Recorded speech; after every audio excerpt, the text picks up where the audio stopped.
예, AI 거버넌스 강의 두 번째 시간입니다. 지난 시간에 OECD의 그 가이드라인에 대한 평가까지 했고요. 이제 어, 한국의 지능정보화 기본법 평가 부분을 좀 해보겠습니다. 인공지능이 인류의 멸망 또는 호모사피엔스의 멸망 또는 휴머니즘의 멸망을 가져온다고 주장하는 분들이 있죠. 스티븐 호킹 돌아가신, 그다음 유발 하라리가 이제 호모데우스라는 책에서 좀 그렇게 얘기를 했죠. 어, 스티븐 호킹은 캠브리지를 나왔고, 유발 하라리는 옥스퍼드 나왔고, 그죠? 근데 이 영국의 정말 명문 대학을 나온 분이고 유명한 분인데 그런 유명 인사들이 한 발언이 있어서 참 이 일반 대중들은 상당히 무섭죠. 이런 말을 들으면. 근데 이 보고서는 이것이 상당히 비과학적이고 비전문적 발언이다. 이런 것들은 일반 대중으로 하여금 인공지능 시스템의 힘을 과대평가하게 만들었고 매스미디어는 일반 대중의 두려움을 증폭시켰다라고 지적할 예정입니다. 이런 두려움은 이른바 킬 스위치, 강제 정지 스위치라는 용어가 나오기까지 했어요. 그런데 혹시 어떤 국가에서 법으로 인공지능 시스템을 강제 정지시키는 장치를 입법화하려고 한다면 이것은 인공지능 시스템에 대한 과도한 두려움이 빚어내는 우스꽝스러운 해프닝이 될 것이다. 이렇게 보고서에서는 좀 쓸 예정입니다. 이게 11월 19일에 이제 발표될 예정인데 아직 최종 확정은 되지 않은데 이제 하나의 강의로서 오늘 말씀을 드리고요.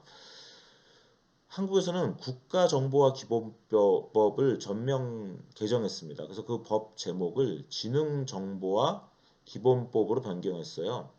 근데 거기서 좀 사실 좀 이 우스꽝스러운 내용이 들어갔어요. 지능정보기술의 동작 및 지능정보 서비스 제공을 외부에서 긴급하게 정지한다. 마치 뭐 핵발전소 정지시키는, 사실 핵발전소는 함부로 정지시켜도 안 되죠. 예, 그 여러분들 넷플릭스나 왓챠, 넷플릭스는 없죠. 왓챠에 체르노빌 이런 그 시리즈를 보면 그 소련이 통치하던 당시 어 우크라이나였나요? 체르노빌 발전소, 핵발전소가 어떻게 정 엉망으로 관리되고 그 당시에 그 공산당 당원들, 그다음에 그런 관료들이 어떤 우스꽝스러운 의사결정을 하는지를 참 잘 보여주는, 거기서 그 양심적인 과학자들이 어떠한 어려움을 겪는지 이런 것도 보여주는 정말 좋은 다큐멘터리인데, 이제 비상정지, 핵발전소도 함부로 비상정지도 해도 안 돼요, 사실은. 비상정지라는 것이 꼭 올바른 결과를 가져올 수도 없는 것이고, 이제 그걸 논외로 하더라도 어떤 인공지능 시스템이 너무 무서워서 이거를 막 어디서 정부에서 또는 시민 단체가 비상 정지시켜야 될 일이 생길 것이다 라고 상상하는 건 너무 무슨 영화를 많이 본 것 같아요. 사실 이게 지금 우리나라의 우리나라로 말해서 죄송합니다. 외국인들도 제 강의를 들으시니까 대한민국의 어, 지금 법에 들어갔어요. 비상정지에 필요한 알고리즘의 제공에 관한 사항을 규정했습니다. 60조 1항에 중앙행정기관의 장은 사람의 생명 또는 신체에 대한 긴급한 위해를 방지하기 위하여 필요한 때에는 지능정보기술을 개발 또는 활용하는 자와 지능정보 서비스를 제공하는 자에게 비상정지를 요청할 수 있다. 이 경우 요청받은 자는 정당한 사유가 없으면 이에 응하여야 한다라는 조문을 새로 넣었다. 60조 1항. 영어 그 시리즈 체르노빌에 보면 핵발전소를 가동도 조심해야 되고 비상 정지도 조심해야 돼요. 예, 정당한 사유가 없으면 이에 응하여야 된다. 이런 것도 참 황당한 얘기입니다.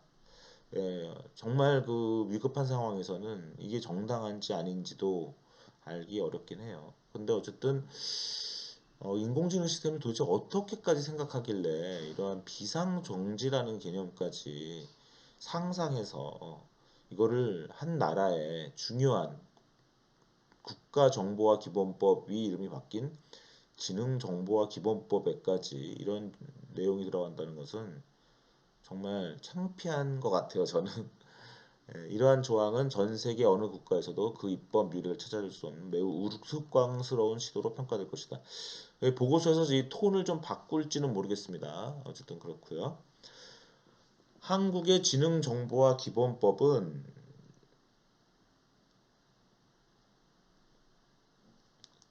지능정보 사회의 변화에 대응하고 지능정보 서비스 등의 안전성 및 신뢰성을 확보하기 위해 일자리, 노동환경 변화 등에 대응하기 위한 시책을 수립하고 지능정보기술 및 서비스의 사회적 영향평가를 실시할 것을 밝히고 있다.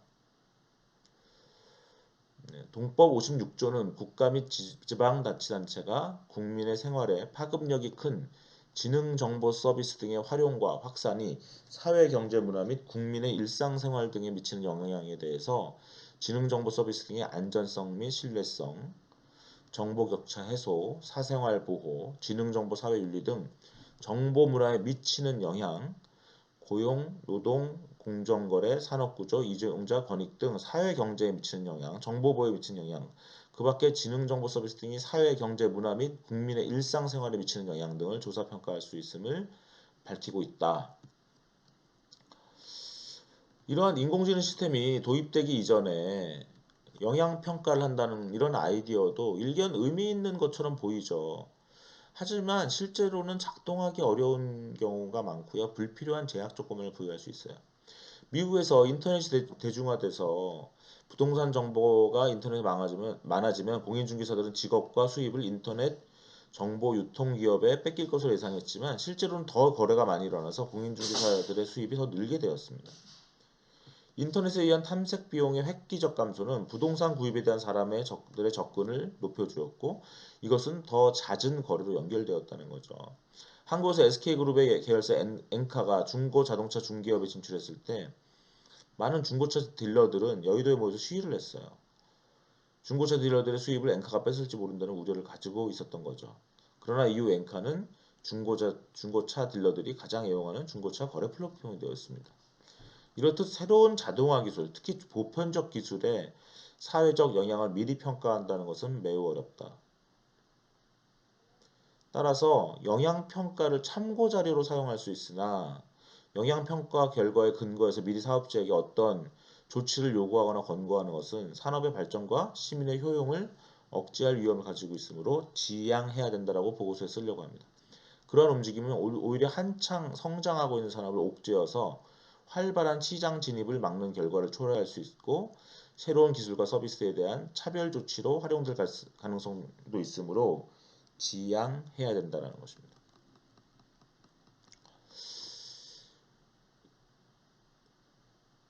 일견 이러한 장치가 바람직해 보일 수 있죠. 사회적 영향평가. 그 영향평가를 할 수 있다면. 하지만 이 영향을 미리 조사 분석하는 것이 어렵고 앞서 설명한 인터넷 정보중개업이나 SK 엔카 사례와 마찬가지로 새로운 기술과 비즈니스의 영향의 방향을 반대로 예측할 수 있다는 문제를 갖고 있어요. AI가 고용을 줄이는 것이 아니라 고용을 늘리는 결과를 가져올 수 있는데 19세기에 있었던 러다이트 운동과 적기조례 역시 당시 새로 탄생한 기술의 영향을 부정적으로만 평가했잖아요. 러다이트 운동과 적기조례가 현대인의 시기에서 볼 때 비합리적이었던 것으로 판단되는 것처럼 인공지능 기술과 서비스의 영향평가는 평가 주체의 이데올로기와 편견, AI는 일자리를 없앤다라는 편견과 오해가 영향을 크게 미칠 수 있고 그렇지 않다 하더라도 현실의 결과가 영향평가에서의 예측과 반대로 나올 수 있다는 것이죠. 그럼에도 불구하고 이렇게 영향평가를 과도하게 강조하는 것은 그 영향평가 관련 정보기관이나 이익집단의 이해관계에서 기인한 것은 아닌가. 이렇게 시민사회는 의구심을 가지고 있습니다. 그러니까 솔직하게 말씀드리면 이 영향평가가 이게 사실 한국정보사회진흥원, 이제 한국지능정보사회진흥을 바꾼다는데 이런 영향평가 들어가면 이게 하나의 다 프로젝트가 돼요. 그냥 일종의 인문사회 하는 분들의 프로젝트가 되죠. 돈이 나가는 겁니다. 뭐 좋아요. 근데 그것이 잘못된 결과가 나오는 부작용이 꽤 있다는 것입니다. 그 예를 이 보고서에 쓰고 있는데 이 예를 어떻게 하다가 찾았는지 우리한테 이게 나왔어요. 예를 들어 잘못된 사회 기조나 정치적 판단에 의해서 한 국가의 산업이 피해를 볼 수 있다. 프랑스 대통령 마크롱은 다음과 같이 쓰고 있다. 20년 전 프랑스는 로봇 산업 경쟁에서 졌다. 마크롱이 얘기한 거예요. 고용을 보호해야 한다는 생각에 로봇 산업 투자에 제동을 걸었어요. 로봇이 나오면 고용이 나빠진다는 어떤 이데올로기와 편견이죠. 오늘날 독일은 어떻게 됐어요? 프랑스에 비해서 5배 더 많은 로봇을 생산하고 있으며 어떻게 됐다고? 또한 우리보다 더 훨씬 많은 산업 분야에서 고용을 보용하는데 성공했다. 여기서 우리라고 쓰는 것보다 프랑스라고 쓰는 게 낫겠네. 그죠? 프랑스. 그죠? 현재 독일의 실업률은 프랑스의 거의 절반이다. 이거 언제 거예요, 이게? 마크롱 혁명이라는 책이 나온 거네. 그죠? 마크롱 혁명. 예. 이게 얼마나 중요한 얘기예요. 사회적 영향평가라는 것도 이데올로기의 산물이라는 거죠. 프랑스가 로봇 산업에서 오히려 독일은 프랑스보다 더 많은 로봇을 생산하고 있지만 고용은 더 좋다라는 거예요. 실업률이 프랑스의 절반이라는 거예요. 예. 마크롱이 똑똑하네요, 그죠? 예, 그렇게 해서 한번 요게 좀 한두 마디 더 붙이는 것도 쓸 수 있지만 일단 이렇게 한번 선언적으로 얘기한 거고요. 지금까지 이제 OECD랑 한국 거를 좀 본 거죠. 이제는 주요 기업의 인공지능 원리를 한번 같이 보겠습니다. AI 거버넌스의 원리와 가이드라인은 제약으로 기능하기보다는 목표로 설정되는 것이 바람직하고 선언으로 고칠 것이 아니라 구현하는 수단이 있어야 된다. 이 제약이라는 건 뭐예요? 컨스트레인트죠. 컨스트레인트. 목표는 뭐예요? 오브젝티브. 이거 사실은 그냥 막 쓴 게 아니에요. 오브젝티브 여러분들 이제 경영과학, 매니지먼트 사이언스나 뭐 리니어 프로그래밍, 선형 계획법, 옵티마이제이션 메소드에서는 오브젝티브가 있고 컨스트레인트가 있습니다. 뭔가 컨스트레인트 늘리면요 무조건 성과는 떨어져요. 그러니까 컨스트레인트로 늘 게 아니라 오브젝티브로 넣어서 새로운 결과를 좋은 결과를 만드는 게 중요하다. 그리고 선언으로 그칠 것이 아니라 이것을 구현하는 수단이 있어요. 말로만 하는 것은 아무 소용이 없어요. 말도 물론 힘이 크죠. 하지만 구현, 그 말을 어떻게 해야 된다. 이거를 구현할 수 있어야 되는 거죠. 그렇게 되면요. AI 거버넌스는 그러는 과정에서 AI 부서는 오히려 AI 산업과 관련 산업을 발전시키는 데 기여할 수 있다는 거죠. 그러한 과정에서 네, 한번 구글 얘기를 해보죠. AI 거버넌스 원리를 정리하기 위해서 구글이 발표한 AI 원리, 구글's AI Principles를 먼저 살펴봅니다. 이는 구글 내부에서 구글이 이제 자기네들에게 어, 내부에서 구글 스스로에게 요구하는 그런 거죠.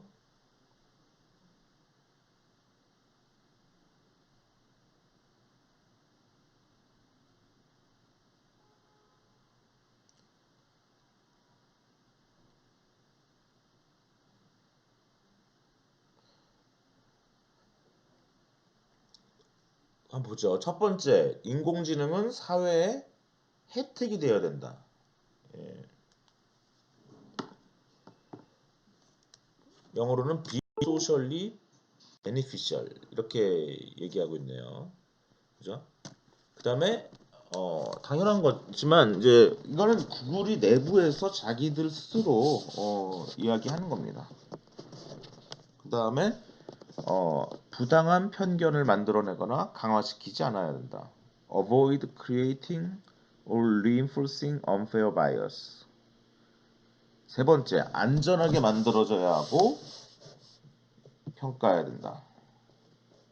Be built and tested for safety. 안전하게 만들어져야 되고 안전은 평가되어야 한다. 이렇게 쓰는 게 낫겠네요, 그죠? 사람들에게 책임지고 설명할 수 있어야 한다. 어카운터블이라는 것은 책임. 어카운터빌리티라는 것은 책임을 진다는 의미도 있고 또 설명의 의미도 됩니다. 그래서 번역을 그렇게 했습니다. 사람들에게 책임지고 설명할 수 있어야 한다. 다섯 번째, 프라이버시 설계 원칙을 준수해야 된다. incorporate privacy design principles. 프라이버시 설계 원칙이 내재되어야 된다. 뭐 이런 쯤이 더 좋긴 해요, 사실. 그렇게 해볼까요? 원칙이 내재되어야. 여섯 번째, 과학적 탁월성으로 높은 기준을 지켜야 한다. Uphold high standards of scientific excellence. 이런 건 참 구글스럽죠. 이게 뭐냐면 컨스트레인트가 아니라 오브젝티브라는 거예요. 그죠? 새롭게 생각하는 오브젝티브, 과학적 탁월성, 프라이버시, 컨스트레인트 두지 말고 오브젝티브로 들어가는 거예요. 이러한 원칙에 맞는 용도로 사용될 수 있어야 된다. Be made available for use that accord with this principle. 또한 이거는 그러니까 뭔가 추구해야 될 플러스적인 요소라면 이거는 뭘 하지 않겠다. 구글은 자사의 AI 응용은 다음과 같은 것을 추구하지 않을 것이라고 밝힘으로써 그 지향성을 보여주고 있다. 피해를 야기하는 기술을 추구하지 않을 것이며 피해 위험이 상당할 경우에는 그 위험을 상당히 초과하는 혜택이 있다고 믿을 때만 진행할 것이며 안전성을 위한 제약 조건을 포함할 것이다. 사람을 해치는 주목적으로 하는 기술이나 무리기는 개발하지 않을 것이다. 국제적으로 인정되는 규범을 위반하면서까지 정보를 모으고 사용하는 감시를 위한 기술은 개발하지 않을 것이며 널리 수용되고 있는 국제법과 인권의 원리에 반하는 목적을 가지는 기술을 개발하지 않을 것이다. 이거 굉장히 좋죠. 이렇게 하지 말아야 할 것을 정리하는 형태의 가이드라인은 거버넌스 노력을 최소화하는 장점이 있고 불필요한 규제나 조직을 양산시킬 위험을 줄인다는 면에서 긍정적이라고 봅니다. 마이크로소프트의 리스판시블 AI 의 여섯 가지 원리를 한번 같이 보죠. 첫 번째, 공정성. AI 시스템은 모든 사람을 공정하게 다뤄야 한다. 두 번째, 신뢰성과 안전성. Reliability and safety. AI 시스템은 신뢰성 있고 안전하게 행동해야 된다. 3. 프라이버시와 보안. Privacy and security. AI 시스템은 보안을 지켜야 하고 프라이버시를 존중해야 된다. 네 번째, 포용성. Inclusiveness. AI 시스템은 모든 사람이 권한을 부여하고 참여시켜야 된다. 다섯 번째, 투명성. Transparency. AI 시스템은 이해가 해야 된다. 여섯 번째, 책임성. Accountability. 사람이 AI 시스템에 대해서 책임을 져야 한다. 좀 이제는 뭐 자꾸 나오는 얘기 비슷비슷하죠. 사실 이렇게 하면서 이제 쭉 보는 겁니다. 페이스북은 자사의 AI 원리를 개방성, 협력, 탁월성, 규모, 오픈니스, 컬래버레이션, 엑셀런스, 스케일로 제시하는데 사실은 이거는 AI 거버넌스 관점에서 나오는 원리는 아니에요. 이 기업에서 이 구글, 마이크로소프트, 페이스북의 AI 원리는 그 자체로 포괄성, 그러니까 어, 해야 될 일을 다 한 건 아니니까 그러니까 참고만 할 수 있는 원리다 이렇게 일단 했습니다. 그 다음에는 아실로마 AI 원칙에 대해서 좀 보겠습니다. 아실로마 AI 원칙은 2017년 아실로마 컨퍼런스에서 개발되었는데 좀 다소 당연한 원칙이 포함되어 있다는 문제가 있어요. 예를 들어 안전에서 인공지능 시스템은 작동 수명 전반에 걸쳐 안전하고 또 안전해야 하며 적용 가능하고 실현 가능할 경우 그 안전을 검증할 수 있어야 한다라고 말하고 있는데 이것은 인공지능 시스템뿐만 아닌 모든 시스템에 적용되는 것이므로 굳이 포함될 필요가 없다고 판단된다. 저거 좀 고칠까요? 싶어요. 왜? 지금 예를 들면 테슬라가 지금 하는 행동이 과연 이 안전하고 또 안전해야 된다라는 걸 좀 하고 지키고 있는 건지 풀 셀프 드라이빙을 지금 내놨는데 그런 것이 사실 좀 이슈가 있어요. 근데 이제 안전하지 않을 경우에 피해를 주면 기업이 감당할 수 없게 정도의 페널티를 줘야 될 필요는 있는 거죠. 그런 형태로 미국은 가고 있는 것 같아요. 어떻게 보면 미국이 나을 수도 있죠. 한국은 너무 보호하는 거죠. 아예 못하게 해서. 미국은 그래, 너 해봐. 해봐서 너 사고 나고 피해를 주면 네가 엄청나게 보상을 해야 될 거야. 이런 구조로 간다고 할 수도 있겠죠. 장애 투명성에 대해서도 인공지능 시스템이 손상을 일으킬 경우 그 이유를 확인할 수 있어야 한다고 하는데 이 역시 외부에서 이를 규율할 필요는 없다.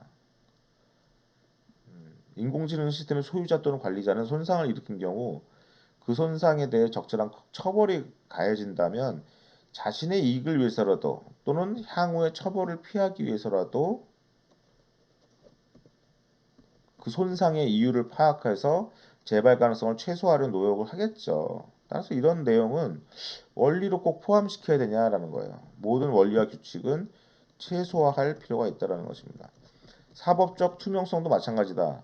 사법제도 결정에 있어서 자율 시스템이 사용된다면 권위 있는 인권기구가 감사할 경우 만족스러운 설명을 제공할 수 있어야 된다라는 원리를 제시했는데 사실 인간 사회에서 사법적 판단은 아무리 인공지능, 아무리 기계학습에 기반한 시스템을 사용한다 하더라도 당연히 그 설명을 제공해야 되죠. 어떤 사람을 막 이유 없이 죽여요? 그럴 수 없잖아요. 북한 사람이 공무원 한국 공무원을 그냥 얼마나 불쌍해요. 월북을 하려고 했던지 아니면 뭐 어? 물에 빠졌든지 어떻게든지 북한 땅에 밀려왔는데 그 사람을 그냥 물 속에 있는 사람을 총으로 쏘고 불태우고 참 있을 수 없는 일이 일어난 거죠. 그런 것처럼 모든 사법적 정책적 판단은 아무리 인공지능 기계학습에 기반한 시스템이 사용되도록 당연히 그 설명을 제공해야 되죠. 이유가 없는 사법적 판단이라는 것은 민주사회에서는 있을 수 없기 때문이다. 그죠? 그러니까 어, 당연한 거예요, 사실은. 그 사실은 인공지능 기계학습 시스템을 사용한다고 해서 달라지는 것은 아니기 때문에 이런 원리가 제시되는 것은 인공지능이 매우 특별한 기술로 간주된 한 인공지능을 매우 특별한 기술로 간주하는 성향 때문이기도 하죠. 인공지능은 하나의 자동화 기술이에요. 며 보편적 기술임을 상기할 필요가 있습니다. 인공지능 기술은 최대한 많은 사람에게 혜택을 주고 힘을 실어주어야 하고 AI에 이루어진 경제적 번영은 인류의 모든 혜택 위에 널리 공유한다는 점을 천명한 것도 사실 하나의 선언적 설명이죠. 또 잠깐 문단을 나누고 아실로마 원칙 또 약간 문단을 나눠주는 게 좋을 것 같으네요. 인공지능 기술은 최대한 많은 사람에게 혜택을 주고 힘을 실어줘야 하고 AI에 의료는 경제 번영은 인류의 모든 혜택을 위해서 널리 공유해야 한다, 되어야 한다라는 투명한 정도 하나의 선언적 설명이죠. 인간이 선택한 목표를 달성하기 위해 인간은 의사결정을 인공지능 시스템에 위임하는 방법 및 여유를 선택하는 데 제한하고 있는데 인간은 늘 어떤 인공 시스템에 위임하는 방법 및 여부를 선택해왔어요. 따라서 어떤 조직이 인공지능 원리를 도출했다고 해서 그 모두를 인정할 수는 없어요. 오히려 제시된 인공지능 원리에 대해 비판하는 연구도 나오는 상황이기도 하죠. 그래서 지금 아실로마 AI 원칙은 조금 약간 좀 비전문적이에요. 예, 솔직히. 그래서 인공지능 연구자와 정책 입안자 간의 건설적이고 건전한 교류가 있어야 한다. 인공지능 연구자와 개발자 간의 협력, 신뢰, 투명성 문화가 조성되어야 한다. 인공지능 시스템 개발팀들은 안전 기준에 대비해 부실한 개발을 피하고자 적극적으로 협력해야 된다. 등 아실로마 AI 원칙은 너무 당연해서 불필요하고 중복적이라 판단되는 것도 있긴 하지만 여러 가지 원칙을 포괄적으로 좀 제시하려고 했던 점은 참고할 만하다. 이렇게 일단 평가했습니다. 연구 이슈에 있어서 인공지능 연구의 목표는 방향성이 없는 지능을 개발하는 것이 아니라 인간에 유용하고 이러한 혜택을 주는 지능을 개발하는 것이라고 천명하고 있는데 이 역시 당연한 원칙이다. 한편 인공지능에 대한 투자에는 컴퓨터가 경제, 법, 윤리 및 사회 연구 등의 어려운 질문을 포함해 유익한 이용을 보장하기 위한 연구비 지원이 수반되어야 한다. 이것도 아까 그거죠. 약간 사회학 하는 사람들이 먹고 살고 싶어하는 그런 개념이랑 좀 비슷해요. 이런 원칙은 여기서 한국의 지능정보화 기본법의 사회적 영향평가 조항에도 영향을 미쳤을 것으로 판단된다. 인공지능의 유익한 이용을 아이고 죄송합니다.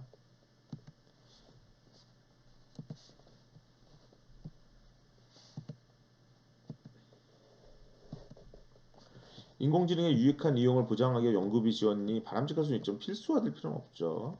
필수화라고 하지는 않겠죠. 수반되어야 한다. 이게 애매하죠. 예, 시장 경제 사회 기술은 유익한 이용에 사용되어 살아남아요. 어차피.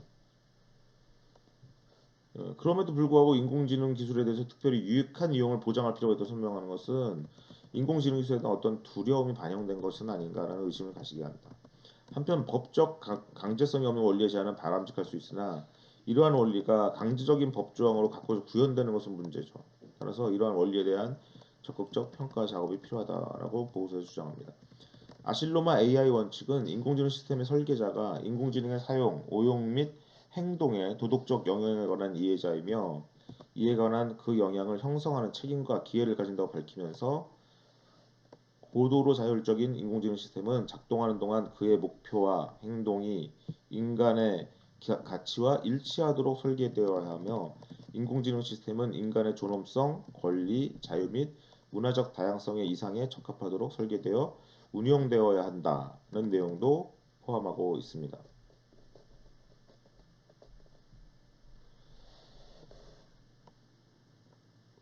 이 부분은 인공지능을 기계, 인간, 환경이 자신이 속한 시스템의 궁극적 목표 달성 확률을 높일 수 있도록 적절히 행동 방법론으로 정의한 것과 연관된다. 그죠? 예. 아까 이제 목표 OECD와도 비슷하죠. 여기서 OECD의 AI 정의 변천 과정과 함께 OECD의 AI 정의를 음미해 볼 필요가 있다. OECD는 2017년 문서에서는 AI를 사람처럼 인지적 기능을 수행하는 기계로 정의하였지만 2018년에는 닐슨의 정의에 근거하여 AI를 시스템화 하여금 적절히 기능하도록 인지적 기능을 가지도록 하는 것.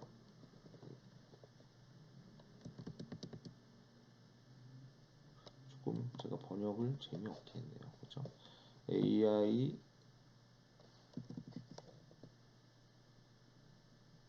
AI를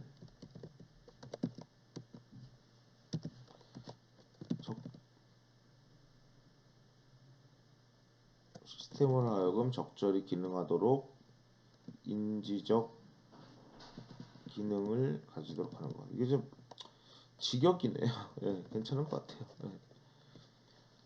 정의함으로써 인공지능 시스템을 바라보는 관점에서 사람처럼이라는 개념을 제거하는 진보를 이루었다. 2019년에 OECD 문서는 AI를 다음과 같이 정의하고 AI 시스템은 기계 기반의 시스템으로서 인간이 정의한 목표의 집합이 주어지면 이를 위해서 실제 또는 가상 환경에 영향을 미치는 예측, 추천, 의사결정 등을 만드는 것으로 수행하는 것으로 하는 게 낫다. 너무 지금 다양한 수준의 자율성을 가지도록 작동되도록 설계된 시스템입니다. 이렇게 이제 OECD의 데피니션이 2019년 데피니션 변한 거예요. 영어로 다시 한번 읽어보죠. An AI system is a machine-based system that can, for a given set of human-defined objectives, make predictions, recommendations, or decisions influencing real or virtual environment. AI systems are designed to operate with varying levels of autonomy. 예. 아주 좋은 정의예요. OECD 대단한 기관입니다.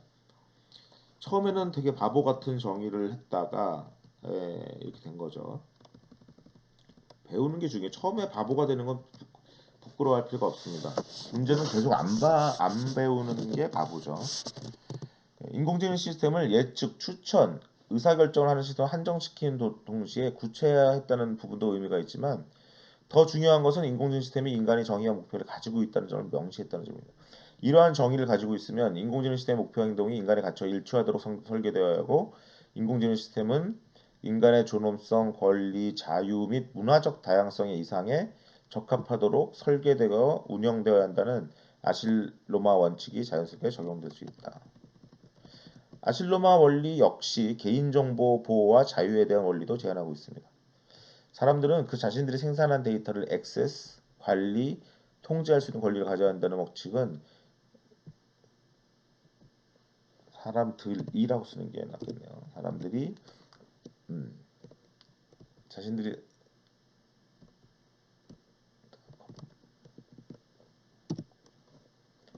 지금 2020년 한국의 신용정보법 개정 내용과도 관련되죠.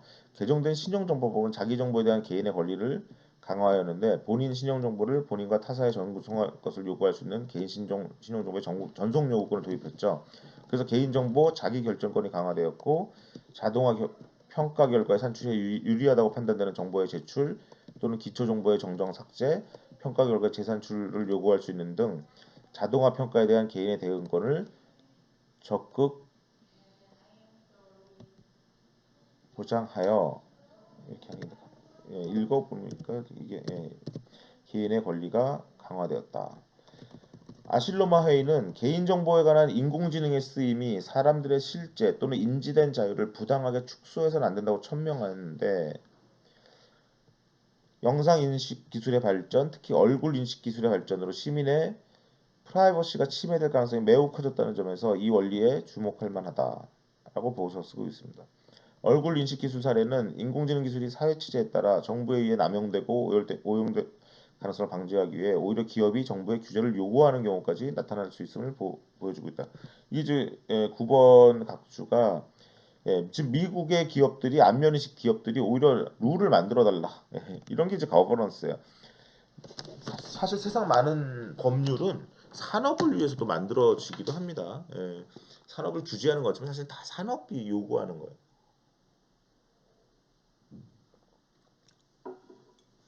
모든 규제는 선발주자를 위한 거다. 이런 얘기도 있는 거거든요. 그런데 아실로마 회의 가이드라인의 가장 큰 문제점은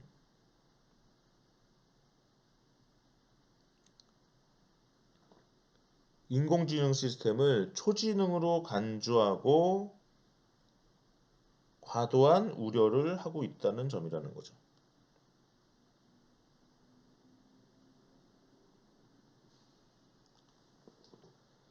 인공지능 능력의 한계에 관한 합의가 없으므로 향후 인공지능 능력의 상한치에 관한 굳은 전제는 피해야 한다고 선언한 것은 의미가 있으나 이 선언에 모순적으로 아실로마 원리는 장기적 이슈로 초지능을 가정하고 있다. 슈퍼인텔리전 고급한 AI는 지구 생명의 역사에 심각한 변화를 가져올 수 있으므로 그에 상응한 관심과 자원을 계획하고 관리해야 한다거나 인공지능 시스템이 초래하는 위험, 특히 치명적인 또는 실존적 위험에는 예상된 영향에 맞는 계획 및 완화 노력이 뒷받침되어야 한다거나 인공지능 시스템이 재기적 자기 복제나 자기 개선을 통하여 빠른 수적 또는 품질 증가를 초래한다면 설계된 시스템은 엄격한 안전 및 통제 조치를 받아야 한다거나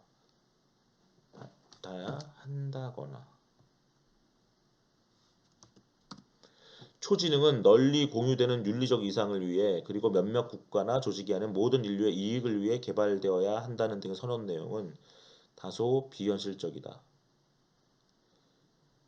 치명적인 인공지능 무기의 군비 경쟁은 피해야 한다는 선언은 실용성은 없으나 선언으로서 의미가 있지만 초지능을 가정한 가이드라인은 시기상조이며 비과학적이다. 예, 근거가 없는 얘기를 하는 거죠. 근거가 없는 대책이에요. 근거가 없는 우려를 만들어 놓고 그 우려를 위한 대책을 내면 좀 우스꽝스러운 거죠. 한편 고도화된 인공지능 시스템을 통제할 수 있으므로 주어질 수 있는 능력은 건강한 사회가 지향하는 시민사회적 과정을 뒤엎는 것이 아니라 그 과정을 존중하고 개선해야 된다는 점은 매우 사려 깊은 원칙의 천명이다라고 긍정적으로 봤네요. 보고서에서. 예를 들어 블록체인 기술의 발전으로 새로운 사회 환경을 상상하고 꿈꿀 수 있으나 건강한 사회가 지향하는 과정을 뒤집어서는 안 되지. 인공지능 기술은 마찬가지입니다. 인공지능 기술은 특별하기 때문에 일반의 시민사회가 요구하는 것을 생략할 수 있다는 주장이 있다면 그것은 잘못된 것이다라고 이 보고서에서 천명을 하고 있습니다. 이제 이번엔 또 미국 백악관 과학기술정책국의 AI 응용 관리 원칙을 평가해 보겠습니다. 미국 백악관 2020년 1월 미국 백악관 과학기술정책국은 정부 관점에서 AI 응용을 관리하는 10원칙을 제시하였는데 크게 잘못된 것이 발견되지 않는다라고 보고서에서 평가하고 있네요. 이거는 이제 정부한테 얘기하는 거예요. 백악관에서 야 미국 내부의 정부 에이전시라고 그러죠. 미국에서는 이 행정기관 에이전시들한테 당부하는 거예요. 그러니까 우리나라 치면은 행정자치부에서 각 부처가 AI를 뭐 개발할 때 또는 각 지자체가 AI를 개발할 때 어떻게 해야 되느냐 이런 관리 원칙, 그러니까 정부가 정부한테 얘기하는 거예요, 사실은. 그런 관점으로 보면 여기에 좀 이해가 되실 겁니다. 그렇지 않고 그냥 기업한테 얘기하는 것 같으면 또 아니에요. 예. 그러니까 어떤 시민사회 얘기도 아니고 하나씩 그래도 한 보면 어떤 얘기를 하는지 한번 보죠. 1번 인공지능에 대한 공적 신뢰. 정부가 인공지능에 접근하는 규제 또는 비규제적 접근은 신뢰성 있고 강건한 인공지능 응용을 지원해야 한다.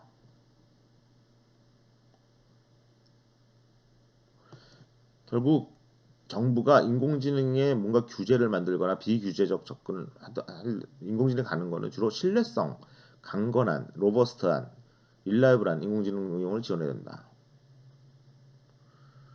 공공의 참여. 정부기관은 규칙 제정 과정의 모든 단계에서 시민이 참여할 수 있는 기회를 충분히 제공해야 된다. 예, 시민의 참여를 강조하네요. 과학적 무결성과 정보 품질. 정부기관은 인공지능에 대한 기술적 정보를 개발해야 하는데 이는 검증 가능한 증거를 개방적이고 객관적으로 추구함으로써 이루어져야 하고 이에 따라 정책 의사결정과 대중의 인공지능에 대한 신뢰를 증진해야 된다. 4. 위험 평가와 관리. 어떤 위험이 수용 가능한지 그리고 어떤 위험이 수용 불가능하거나 혜택을 현저하게 넘어서는 비용을 초래하게 될 것인지 일종의 위험 기반의 접근 방법이 사용된다. 예, 중요한 얘기입니다, 사실은. 혜택과 비용. 정부기관은 규제를 고려하기 전에 사회적 혜택과 분배 효과를 주의 깊게 고려해야 된다. 6번 유연성. 규제는 인공지능 응용의 빠른 변화와 업데이트에 적응해야 한다. 예, 정부 기관한테 이렇게 지금 혼내고 있는 거예요. 그러니까 이제 혼낸다는 게 아니라 이제 권고하고 있는 겁니다. 공정성과 차별금지. 정부기관은 인공지능 응용이 만드는 산출물과 의사결정과 관련된 공정성 이슈와 차별 이슈를 고려해야 한다. 공개와 투명성. 투명성과 공개는 인공지능 응용에 대한 공공의 신뢰와 확신을 증가시킬 수 있다. 뭐냐면 그러니까 공공에 대한 신뢰를 높이도록 하는데 신경을 쓰라는 거예요. 그게 굉장히 중요한 얘기입니다. 그러니까 뭘 해라 마라가 아니라 너네가 신뢰를 받기 위해서는 이런 걸 더 해라 이런 얘기예요. 안전과 보안. 정부기관은 인공지능 시스템에 의해 저장되고 전송되는 거겠네요. 그죠? 이는 정보의 기밀성, 무결성, 가용성을 보장하기 위한 통제 자체에 특별한 관심을 가져야 한다. 정부기관 간 조정. 정부기관은 상호 조정하면서 경험을 공유하고 인공지능 관련 정책의 일관성과 예측 가능성을 보장함으로써 인공지능을 활용한 혁신과 성장을 발전시켜야 한다.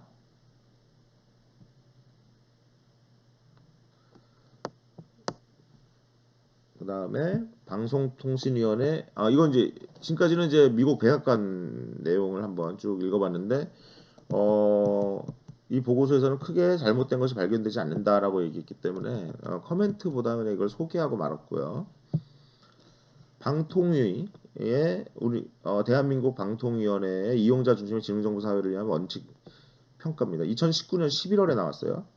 방송통신위원회는 인공지능, 빅데이터, 사물인터넷 등의 새로운 직능정보 기술의 장점을 극대화하면서도 예기치 못한 기술적, 사회적 위험을 최소화하고 안전한 지능정보 서비스 환경 조성, 서비스 제공자와 이용자 상호 간의 역할 재정립이 필요하다는 인식하에 사회의 모든 구성원들이 고려할 공동의 기본 원칙으로 이른바 이용자 중심의 지능정보 사회를 위한 원칙을 발표하였다.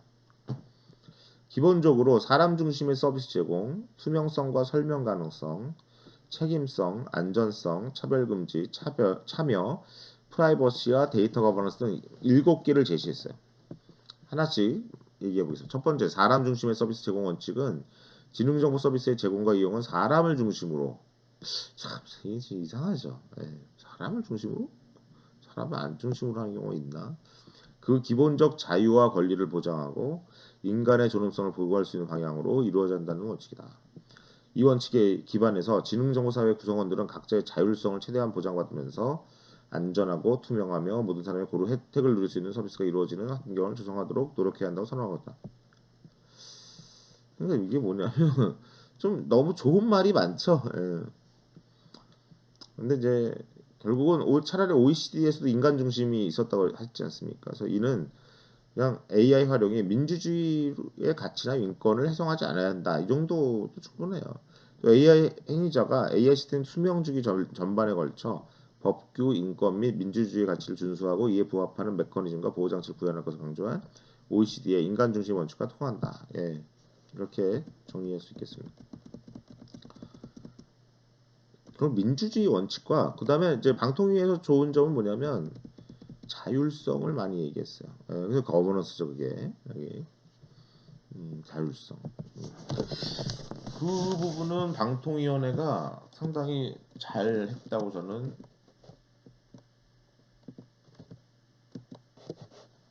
좋은 것 같아요. 이거는 이제 그래서 결국은 그 OECD의 인간 중심, 방통위의 사람 중심 이런 말은 다 사실은 민주주의라고 보면 될 것 같아요. 민주주의 인권 및 그러니까 법치, 인권, 민주주의 가치 이거예요 그냥.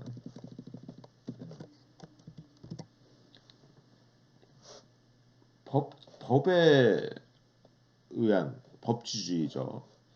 그러니까 사실은 사람 중심이란 말은 오해가 있을 수 있거든요. 어쨌든 더 명확하게 보면 인공지능 시스템도 법치에 따라야 되고 민주주의의 원리에 의해서 가야 된다는 거고요. 두 번째는 투명성과 설명 가능성 계속 나온 얘기죠. 지금 근데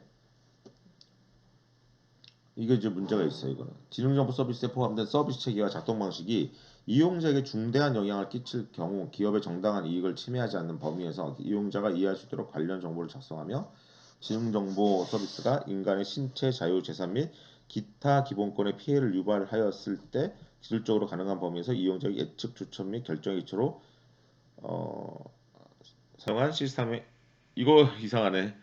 이거 예측 추천 결정 이거 OECD 정의를 그대로 썼네요. 예, 그죠? 결정의 기초로 사용한 시스템상의 주요 요인을 설명할 수 있어야 된다고 설명한다. 요즘 설명할 수 있어야 한다고 주장한다.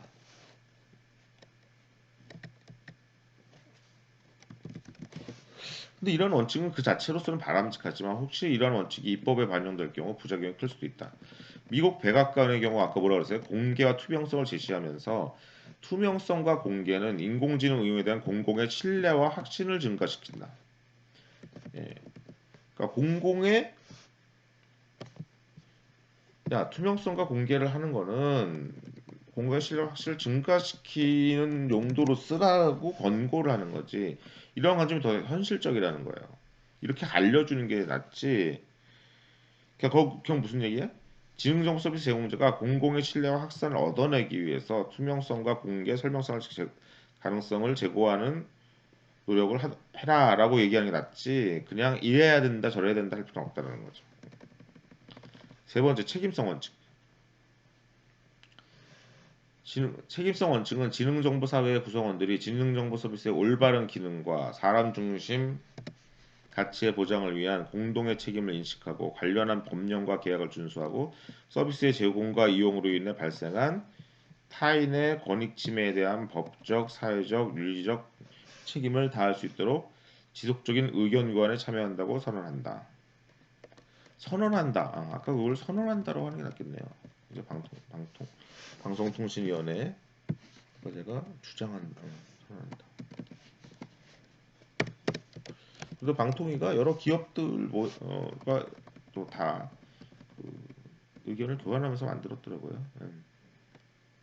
이 내용은 너무나도 당연한 선언적 원칙으로 무난하긴 하나 그 기능성이 좀 부족하다. 다만 지속적 의견 교환에 참여하는 것을 강조하는 실용성이 있다라고 일단 코멘트를 이 보고서에 했습니다. 네 번째, 안전성 원칙은 안전하고 신뢰 가능한 지능정보 서비스의 개발과 이용을 위해 지능정보 사회 참여자 모두가 노력해야 하고 지능정보 서비스가 초래할 수 있는 피해에 대한 복구 방안을 사전에 확보하기 위한 노력으로서 제공자와 이용자는 상호 협의하에 그에 대한 자율적인 대비 체계를 수립하고 운영한다고 선언한다.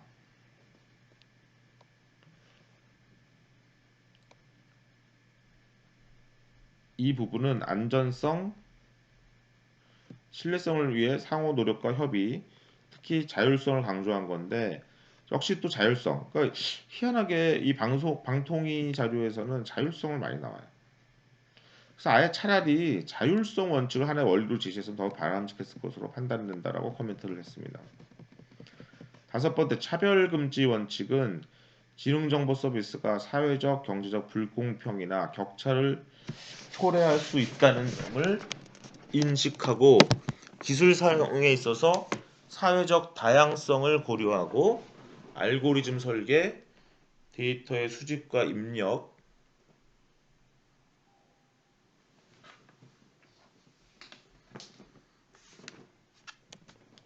및 알고리즘 실행 등 개발과 사용의 모든 단계에서 차별적 요소를 최소화할 수 있도록 노력한다고 선언한다.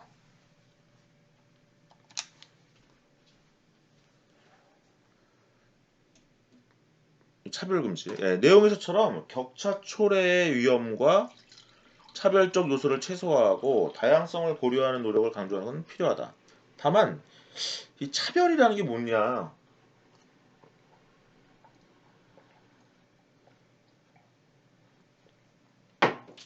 자격증이 있는 사람과 자격증이 없는 사람을 구분하는 것이 차별이냐? 학사 나온 사람과 박사 된 사람을 차별하는 것이 차별이냐? 뭐 이런 이슈가 있어요. 그러니까 참 사실 그래서 차별금지법도 좀 논란이 되고 있잖아요. 네. 내용에서처럼 필요하긴 한데 다만 차별이 무엇인지에 대한 정의가 필요하고 차별의 최소화와 차별의 금지는 다르다는 것을 인식할 필요가 있어요. 그래서 이 다섯 번째 원칙은 오히려 차별과 격차의 최소화와 다양성 고양의 원칙 이렇게 하는데 차별금지 이 말이 차별금지 세상 여러분들 어린아이도 차별을 해요. 그죠? 어떻게 보면 차별이라는 게 없다면 예, 어느 누구도 노력을 하지 않겠죠. 왜 나를 차별해? 왜 나 안 이쁘다고 차별해? 나 왜 나 못한다고 차별해? 야, 이거 참 철학적인 어려운 문제입니다만은 그래서 차별금지라는 말이 상당히 과할 수 있다라는 것입니다. 여섯 번째 참여 원칙 또 참여가 또 나와.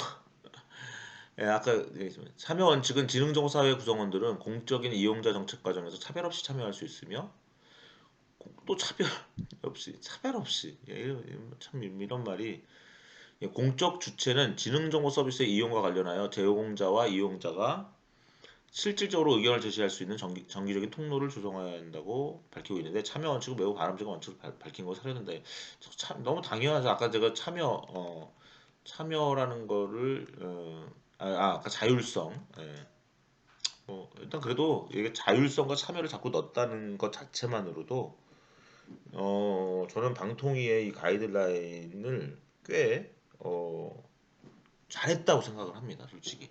아까 지능정보가 기본법은 좀 우스꽝스러운 게 들어가 있어서 좀 그런데 방통위는 좀 더 세련됐다고 볼 수도 있어요. 일곱 번째, 프라이버시와 데이터 거버넌스 원칙은 서비스의 개발, 공급 및 이용의 전 과정에서 개인정보 및 프라이버시를 보호하며 서비스의 제공과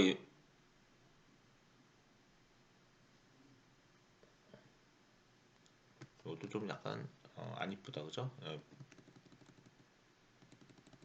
데이터의 사용이 프라이버시에 미치는 부정적인 영향을 최소화하도록 노력하고 데이터의 활용을 통한 기술적 이익의 향유와 프라이버시 보호 사이의 균형을 위해 지속적인 의논관에 참여한다고 설명한다. 이거 너무 당연한 거긴 한데. 그래서 방송통신위원회는 여섯 가지의 원리를 실천하기 위한 방법론으로서 이 방법론 있는 게 좋아요. 방법 있는 게 좋아요. 방법. 이런 건 되게 중요한 거야. 이 방법이 뭐래요? 이 원리를 실천한 방법이라며. 방송위원회 차라리 똑똑한 것 같아. 이게 진짜. 이게 중요한 거야. 결국은 굉장히 소통하자, 참여, 자율, 소통 이런 원리가 상당히 저는 좋게 평가합니다. 왜? 그 툴을까지 제시를 한 거잖아요. 그 다음에 미국 연방거래위원회 AI 및 알고리즘 사용에 대한 지침 평가. 예, 이제 FTC 이것도 되게 재밌어요. 예, 같이 한번 보죠. 미국 연방거래위원회 Federal Trade Commission 이와 FTC는 2020년 4월 기업이 AI 및 알고리즘을 사용하는 과정에서 소비자에게 발생할 수 있는 위험을 어떻게 관리할지에 대한 방향을 제시하기 위해서 투명성, 설명 가능성, 공정성, 견고성, 실증적 타당성, 책임성 등 5대 원리. 다시 투명성, 설명 가능성, 공정성, 그다음에 견고성과 실증적 타당성, 그다음에 책임성 이렇게 해서 5개네요. 그죠? 그렇게 5개. 이렇게 보면 6개처럼 보이니까 좀 헷갈린다, 그죠? 이렇게 넘버링을 하는 게 좋겠네요.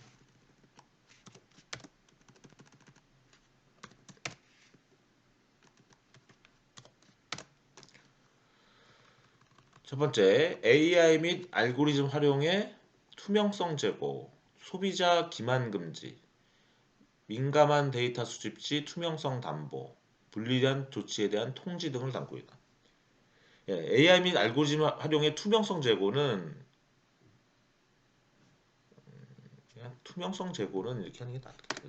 투명성 제고 그리고 이렇게 투명성 제고 원리는 이렇게 하는 게 낫겠어. 비페런스. 투명성 원리는 이렇게 하는 게 낫겠다. 투명성 원리.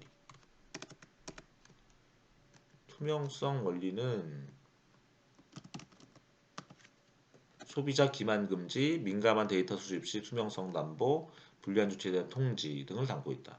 기업은 AI 기반의 자동화된 도구를 사용함에 있어 소비자를 기만하면 안 된다. 예를 들어 챗봇이 소비자를 오도하지 않도록 주의해야 하며 가짜 프로필, 허위 팔로워 및 가입자, 가짜 좋아요, 딥페이크 등 부적절하게 AI의 잠깐 AI라는 말을 좀 빼야 되겠어. 자동화된 도구를 부적절하게 알고리즘을 활용하여 기만한 행위는 법에 따라 사기로 간주할 수 있고 민감한 데이터를 수집할 때는 투명성을 담보로 하고 고지해야 한다. 알고리즘 학습 재료로 활용하기 위해서 이용자의 음성, 시각적 데이터, 생체 데이터 등 민감한 데이터를 비밀리에 수집하는 경우 FTC에 조처가 내릴 수 있다. 공정신용보고법에 의하면 신용, 고용, 보험, 주택 또는 유산 혜택과 거래의 적격성에 관한 의사결정을 자동화하기 위해서 소비자의 정보를 조합하는 기업은 신용평가사로 간주되어 제3자 공급업체가 제공한 정보를 바탕으로 자동화 결정을 내리는 경우 그 과정에서 발생한 불리한 조치를 투명하게 소비자에게 알려야 하며 이를 통해 소비자는 자신의 정보를 확인하고 부정확한 정보를 수정할 수 있는 권리를 행사할 수 있다. 예.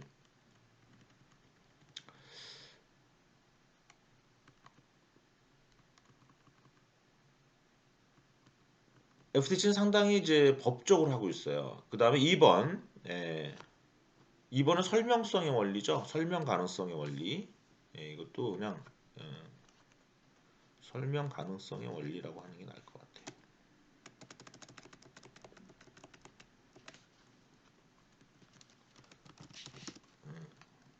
이렇게 하는 게 낫겠다. 설명 가능성의 원리는 결정에 대한 구체적 이유, 설명, 영향을 미친 상위 주요 요인 공개, 거래 조건 변경 시 통지 등을 담고 있다.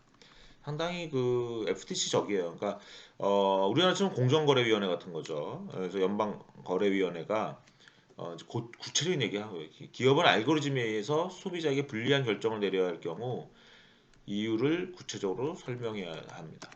예를 들어 알고리즘 기반 신용평가에서 개인의 시용이 낮게 나오는 이유에 대해서 구체적인 이유를 밝혀야 된다. 기업이 판단 과정에서 어떤 데이터를 활용했고 그 데이터가 특정 결정을 내리는데 어떻게 활용되었는지 파악하고 이용자에게 설명할 수 있어야 합니다. 또한 구체적인 설명과 함께 부정적인 영향을 미치는 상위 주요 요인을 최소 4가지 공개해야 된다.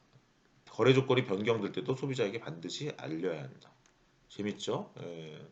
이런 최소 4가지 구체적인 설명과 함께 예, 이런 조항은 상당히 의미 있고 실행 가능한 그죠? 거래 조건이 변경되도 소비자에게 반드시 알려야 된다. 3번 결과의 공정성에 대한 보장. 이것도 용어를 공정성 원리라고 하는 게 낫겠네. 공정성 원리.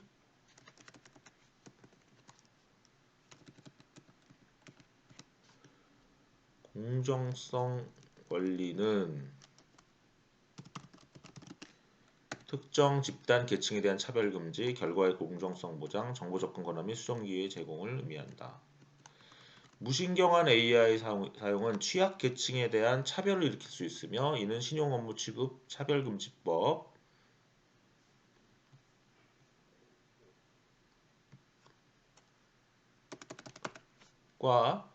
1964년 민권법 등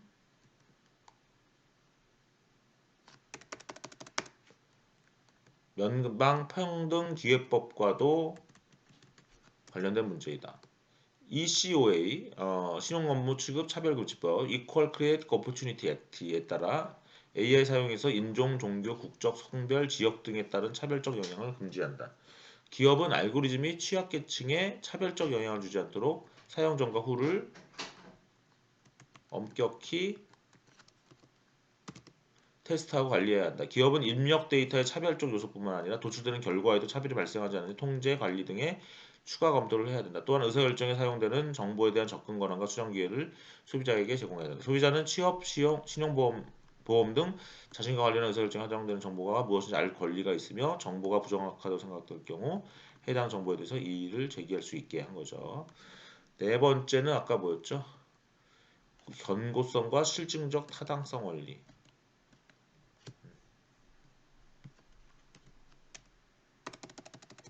견고성 및 실증적 타당성 원리 이렇게 하는 게 나을 것 같아요.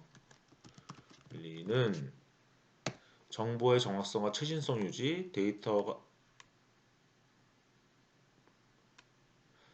정확성 및 무결성을 갖도록 명문화된 정책과 절차 마련, AI 모형의 유효성 검사 등의 내용을 담고 있습니다. 기업이 신용, 고용, 보험 또는 이와 유사한 거래에 대해서 소비자 정보를 제3자에게 제공하는 경우 해당 기업은 신용평가사로 분류될 수 있으며 정보의 정확성과 최신성을 유지하는 등 FCRA를 준수해야 된다. 개인 신용 정보의 정확성을 가능한 최대로 보장하고 오류를 수정할 수 있는 기능과 함께 소비자들이 자신의 정보에 접근할 수 있도록 합리적 절차를 마련할 의무가 있다. 고객의 데이터를 자동화된 의사결정 시스템에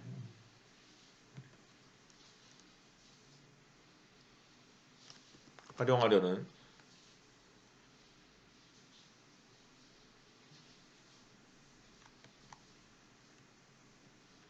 제3자에게 제공한다면 데이터의 정확성을 확인할 의무가 있다. 신용평가사의 정보를 제공하는 기업들이 여기에 해당되고 이들은 제공 데이터가 정확성, 무결성을 갖도록 명문화된 정책과 절차를 마련해야 한다. FTC는 이러한 정책 및 절차를 유지하지 못한 기업에 조치를 취하고 벌금을 부과하고 있다.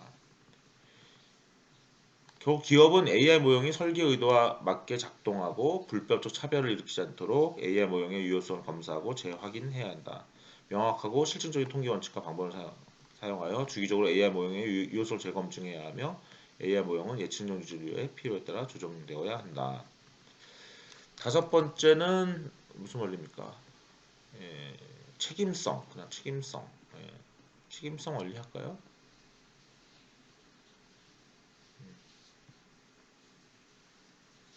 책임성.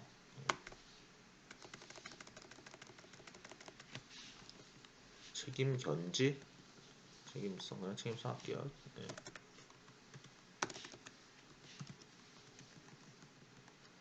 책임성 원리는 자가 점검을 통한 편견, 피해 방지, 알고리즘 남용 및 오용 방지 대책과 책임 메커니즘 구축 준비를 담고 있다. 알고리즘 운영자는 알고리즘 사용하기 전 데이터의 대표성, 데이터의 편향성, 보존 가능성, 예측의 정확성, 윤리적 공정성, 문제 발생 가능성 등을 점검해야 된다. 개발된 AI 툴이 악용될 가능성이 없는지, 접근 제어 및 기타 기술을 이용해서 AI 툴의 남용을 막을 수 있는지를 검토해야 된다. 개발한 AI에 대해서 책임을 다하기 위해서 독립적인 표준을 마련하고 외부 전문가를 활용하는 등 객관적인 시각에서 당사의 AI를 평가하는 체계 구축을 고려해야 한다.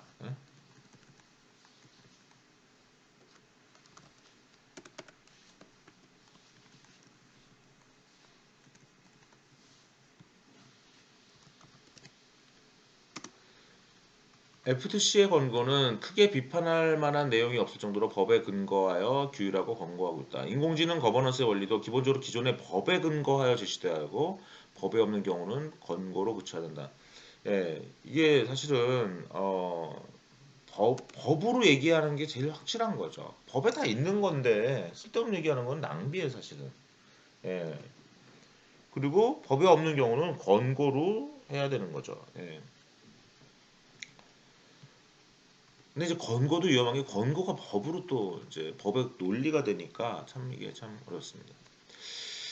지금 보시면 과거 다른 기관의 가이드라인을 봤잖아요. 이 보고서가 뭔가 새롭게 제시할 게 무엇인가에 대한 고민이 없지 않아요. 그래서 이 AI 거버넌스 프린시플을 이 제안을 좀 이제 정리하고 있는데요. 이게 이제 막바지 작업을 하고 있습니다.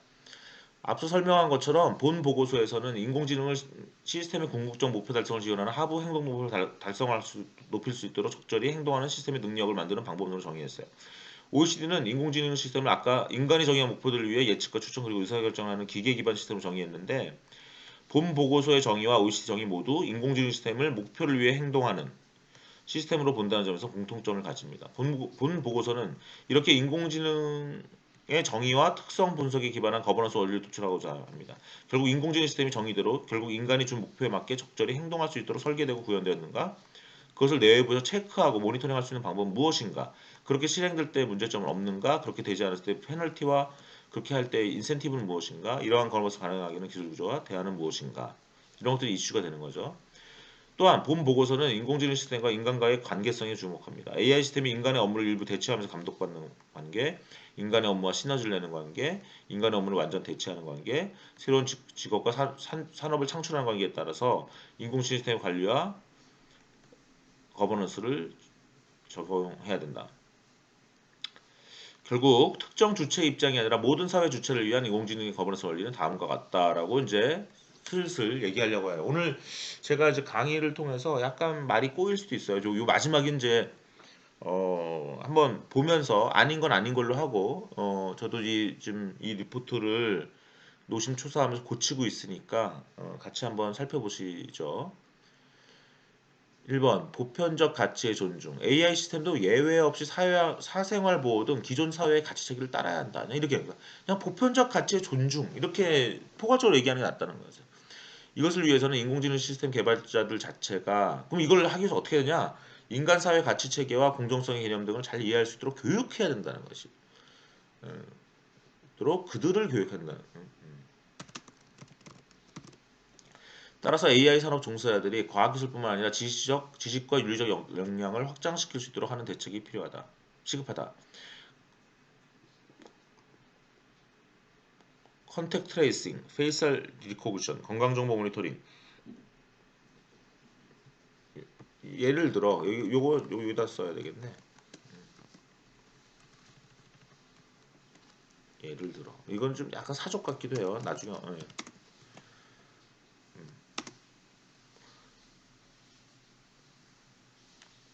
두 번째 규범의 유연한 개혁. 한편 AI 기술의 발전을 위해서 기존 규범의 변경이 필요하다면 적극 수용하는 자세를 가져야 된다. 그러니까 1번은 뭐냐면 보수적인 얘기예요. 기존 가치 뭐꼭 보수 아니 그러니까 기존에 많이 특별한 얘기 안 해도 기존 거를 잘 지켜라 하는 거예요. 어떤 보수적 관점이라고 볼 수 있어요. 근데 두 번째는 오히려 진보적 개혁적 관점이라고 볼 수도 있어요. 예.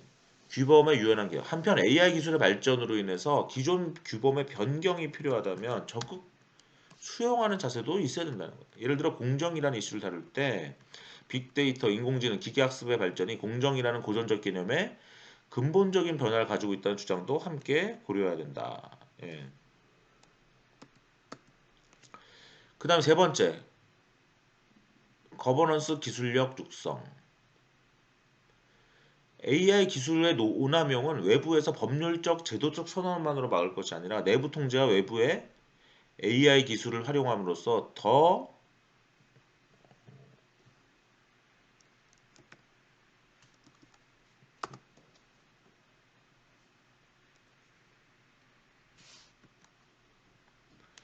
효과적으로 막을 수 있다. 즉, 결국 AI 거버넌스를 위해서 기술적 능력을 가지고 활동하는 AI MPO, AI NGO가 필요하다. 목표를 달성하기 위해 설계 구현된 알고리즘의 안전성을 내외부적으로 점검할 기술적, 그러니까 내부적으로 통제할 때도 내부 통제와 외부 모니터링, 예. 기술이 있어야 된다는 얘기예요. 그러니까 AI 기술에 그냥 말로만 떠들어봤자 나약하죠. 저는 이 AI 거버넌스 보고서에서 AI의 거버넌스가 필요 없다라고 주장하려고 하는 게 전혀 아니에요. 정말 의미 있는 게 뭐냐, 이것이 더 저의 관심입니다. 이번 AI 거버넌스 포럼의 관심이죠. 네 번째, 비즈니스 모델과 산업 발전. AI 시스템이 결국 지속 가능한 비즈니스 모델을 가져서 산업으로 발전될 수 있도록 도와주는 것이 가장 효율적인 거버넌스가 될 수 있다는 거예요. 그러니까 어떤 AI 시스템이 지속 가능하게 하라는 거지. 거기 리스크가 있으면 그 망하겠죠, 금방. 걔네가 무슨 큰 사고 치면 또 망하겠죠. 책임성이 없으면 망하겠죠. 예. 그러니까 AI 시스템이 오히려 산업으로 발전될 수 있도록 도와주는 것이 가장 어, 예, 효율적인 거버넌스라는 거. 그냥 하지 마 이게 아니라 예. 다섯 번째, 공공재와 사회적 역량 확충. AI 거버넌스를 위해서 공공조직 등의 공공재를 어떻게 갖출 수 있을 것인가가 각국의 정부가 해야 할 일. 공공재 할 게 뭐냐는 거예요. 우리 일상생활에 뿌리짓게 통합되고 있는 인공지능의 책임 있는 사용을 위한 사회적 역량을 확충하는 것을 위한 정부가 할 일은 민간을 뭐 이렇게 막 괴롭히는 게 아니라 공공재적인 게 뭐냐 AI를 위한.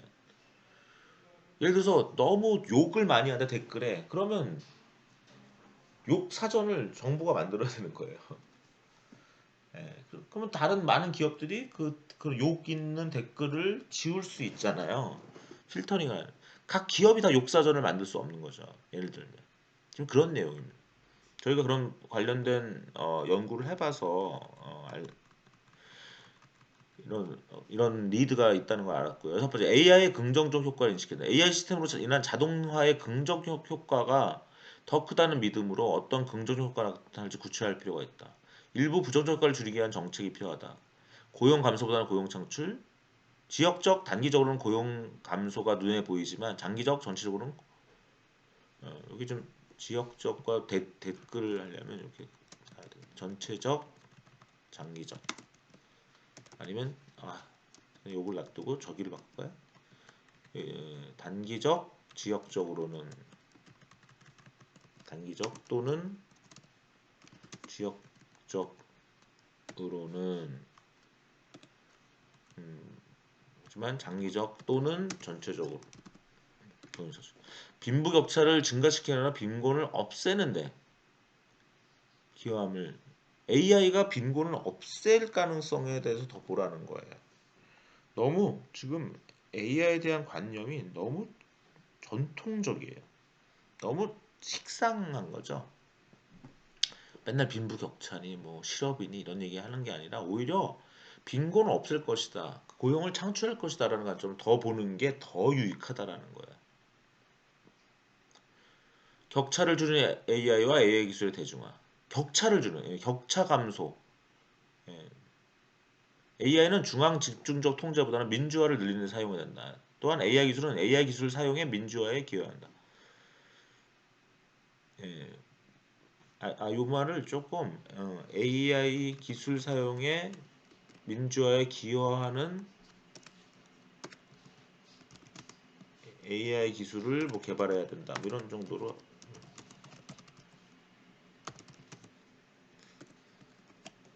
능력을 확대하는 AI 기술의 속성으로 인해서 조직 규모의 차이가 더 큰 차이를 낳지 않도록 AI 기술을 더 많이 대중화시켜야 돼요. 그럼 교육해야 되겠죠? 결국 더 많이 교육. 대중화시키고 교육해야 된다. AI 기술이 사회적 격차를 더 증폭시키지 않는지 감시하면서 사회적 약자의 문제를 해결할 수 있도록 하는 메커니즘을 만들어서 하며 사회적 약자 자체가 인공지능 교육을 더 잘 받을 수 있도록 조치한다. 집중화의 문제가 발생하지 않도록 계속적으로 분산화를 유도하는 정책과 메커니즘이 필요하다. 난제 해결을 위한 AI 메커니즘. AI 기술이 지구가 가지고 있는 난제를 해결할 수 있도록 하는 메커니즘을 만들어야 된다. 표준 성성에 의한 촉진. AI 시스템이 미션 크리티컬 애플리케이션 사용될 때는 머신러닝, 기계학습,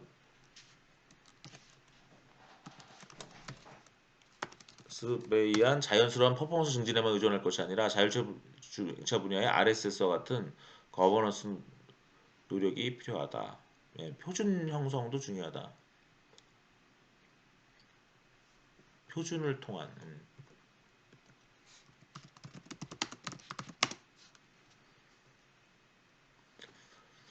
의사소통 및 협력하는 AI 메커니즘. AI가 코오퍼레이션을 증진하고 코오퍼레이션에 의해 AI가 확보할 수 있도록 하는 메커니즘을 만들어야 된다. 예를 들어서 페더레이트 러닝, 한목적성을 추구하기 위한 인간의 주도와 협업 시스템의 설계와 구현,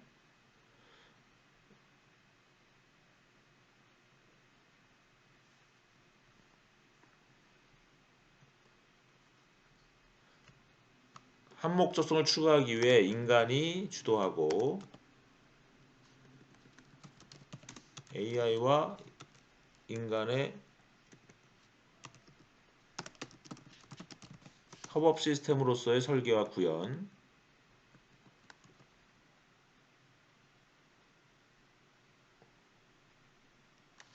필요하다. 일단 써놓을게요. 그 다음에 공학, 데이터과학, 인공지능 커뮤니티에 참여하고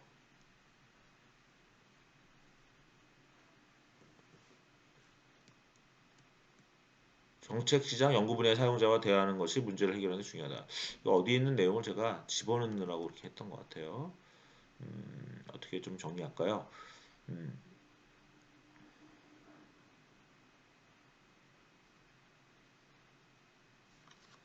문제 해결을 일단 이렇게 넣어놓겠습니다. 문제 해결을 위해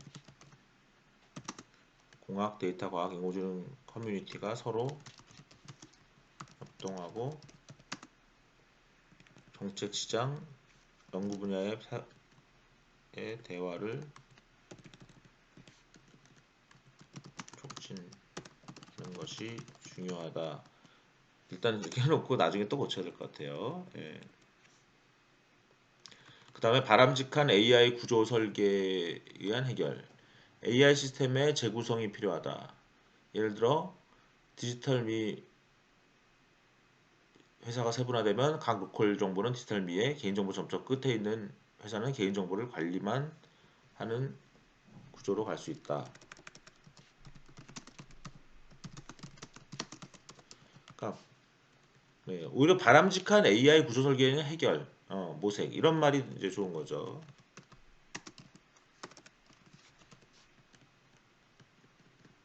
AI 시스템의 재설계, 바람직한 AI를 위한 바람직한 AI 시스템 구현을 위한 재설계가 필요하다. 저도 사실은 지금 사용자 중심의 어, 예를 들어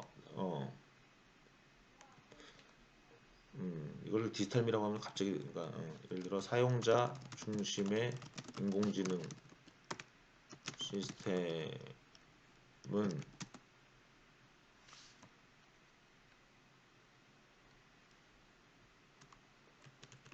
구조 등을 연구할 필요가 있다.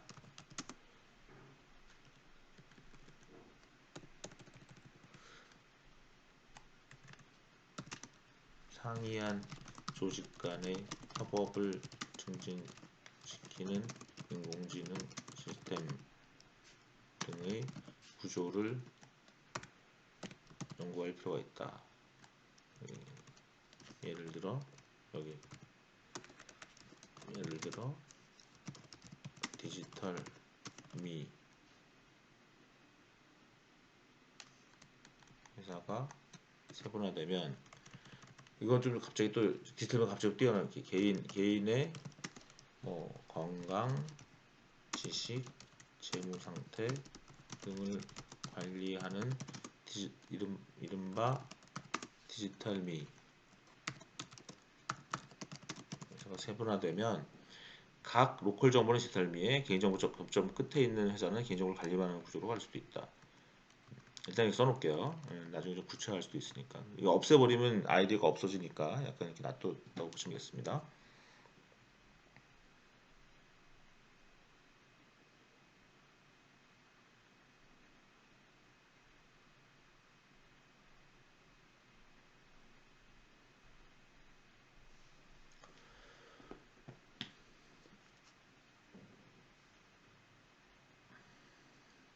고도화의 위험 관리. 데이터가 쌓이고 AI 기업 간의 경쟁이 심화될수록 레이블링의 고도화, 레이블링의 특정화 정도가 더 높아집니다. 타겟팅의 고도화, 데이터 집중이 고도화되어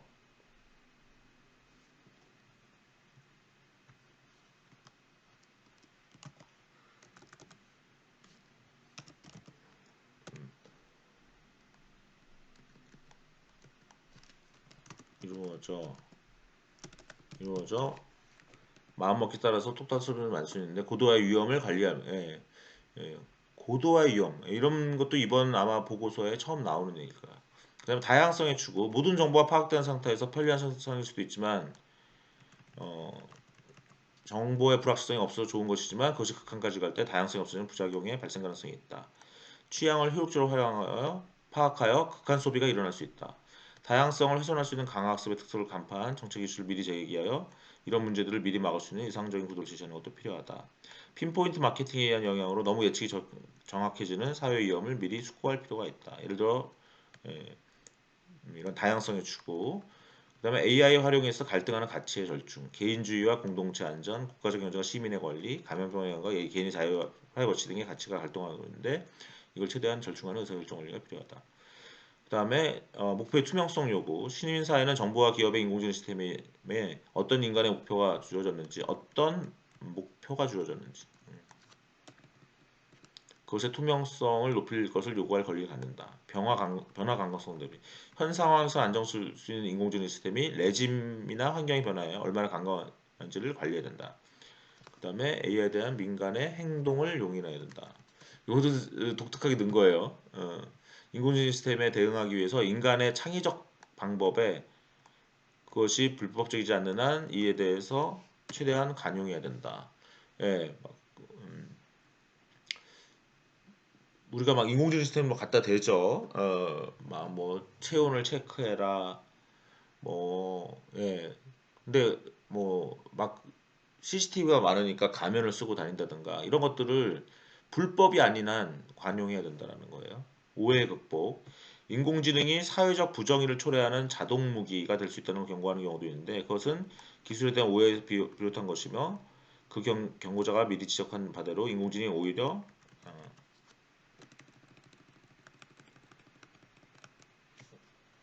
자율적 사회 건설을 위한 도구가 될 수 있다는 점을 인식해야 된다. 인공지능을 사회적 부정의를 초래하러 보는 것은 SF 영화 등을 통해서 AI를 바라보는 대중의 관점을 이해할 만도 하지만 이것은 극복해야 될 잘못된 관점이다.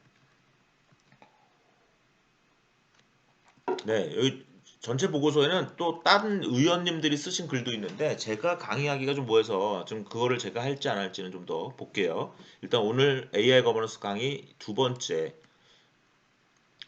말씀드렸습니다.